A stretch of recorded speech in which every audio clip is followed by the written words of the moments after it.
Dans un MRUA, la vitesse varie d'instant en instant. Ces variations de vitesse sont considérées comme une accélération. Dans un MRUA, la vitesse instantanée égale le déplacement sur le temps, ce qui donne des mètres par seconde.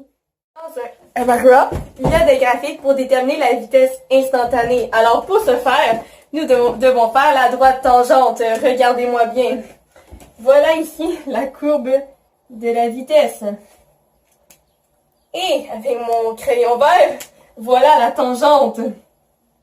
Alors les deux angles ici doivent être égaux pour déterminer la vitesse instantanée ici. Voilà. En passant, il faut trouver la pente de la droite en faisant delta x sur delta t pour ensuite trouver notre point. C'est ça.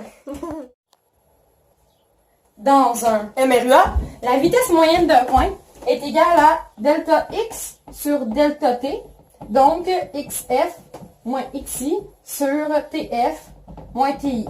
L'accélération, quant à elle, est égale à delta v sur delta t, donc vf moins vi sur tf moins ti. Et tout ça, c'est en mètres par seconde carré. Tout ça, c'est l'accélération. Dans un MRUA, lorsque l'accélération et la vitesse sont positives, voici les trois graphiques. Le premier graphique du déplacement sur le temps contient une courbe qui est orientée vers le haut. Dans le graphique de la vitesse sur le temps, la vitesse est proportionnelle au temps et positive, tandis que dans la vitesse de l'accélération sur le temps, l'accélération est constante et positive. Dans le MRUA, lorsque l'accélération est positive et la vitesse négative, alors le déplacement va diminuer au fur et à mesure que le temps avance, comme ceci. Alors, ici, la vitesse va être négative, mais plus ça va avancer, ça va accélérer quand même, comme ceci. Et ici, l'accélération va être constante et positive.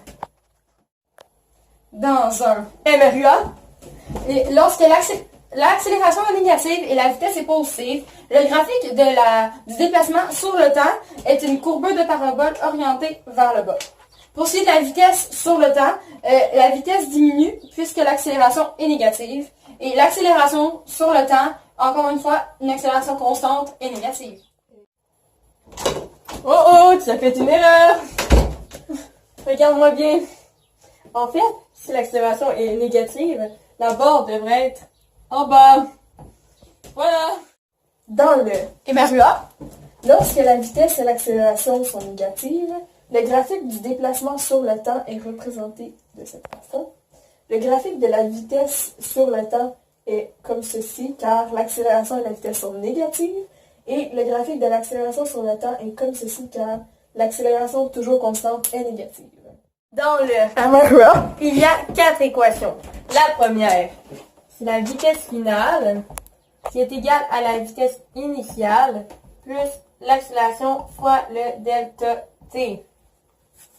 Maintenant, la deuxième équation, c'est le delta x qui est égal à la vitesse initiale plus la vitesse finale, ou on peut l'interchanger, fois le delta t multiplié par 2. Et comme vous voyez ici, le v plus le vf fois le delta t multiplié par la distance, qui est delta x, va toujours être égal à 2. Incroyable, non? Parce qu'on peut changer le système et les moyens. Ok, passons à autre chose. La troisième formule est le déplacement qui est égal à la vitesse initiale fois le delta t plus une demi fois l'accélération fois delta t2. Désolé, j'ai manqué de place. Et finalement, la vitesse finale à la 2 est égale à la vitesse initiale au carré plus 2 fois l'accélération fois la distance. Voilà. Donc, notez bien que dans les 4 équations du MRUA, le VF est égal à la vitesse finale, le VI à la vitesse initiale, et ces deux vitesses sont en mètres par seconde. Le A est égal à l'accélération en mètres par seconde carré. Le delta T est égal à la variation de temps, donc le TF moins le TI, le temps final moins le temps initial, en secondes, et le delta X à la variation de déplacement, donc le X final moins le X initial, Donc, le positionnement final moins la position initiale, et tout ça, c'est en mètres. Dans le MRUA, il y a aussi la chute libre. La chute libre est un mouvement qui se produit sous le seul effet de la force gravitationnelle, qui peut être aussi remplacé par la lettre J. Dans les quatre équations, on remplace la lettre G par la lettre A, qui est l'accélération. L'accélération est égale à plus ou moins 9,8 mètres par seconde. Selon la situation du problème, nous pouvons déterminer le signe.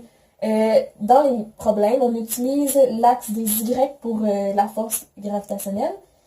Donc, dans les quatre équations, on remplace le delta X par le delta Y. Voilà.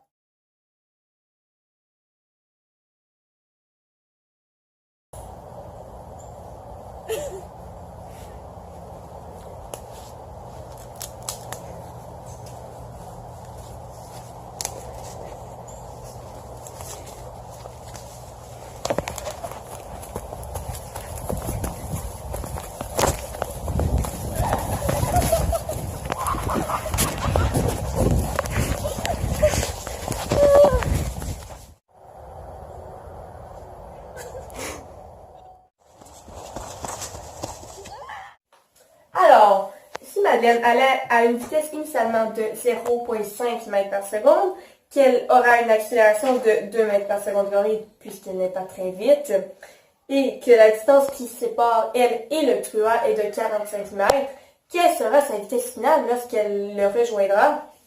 Eh bien, en utilisant cette formule, Vf à la 2 est égal à V à la 2 plus 2A fois delta X, eh bien, lorsque nous plaçons les variables à la place et que nous mettons la racine carrée puisque le VF était à la 2, nous obtenons une vitesse finale de 6,7 mètres par seconde.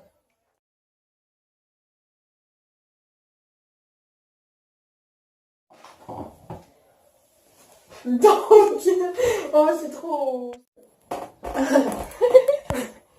Go, go, Madeleine, go, go. J'ai dit mes cuisses. Ah, il y a vraiment qu'on va qui passe un petit temps. Je crois que ça va être trop.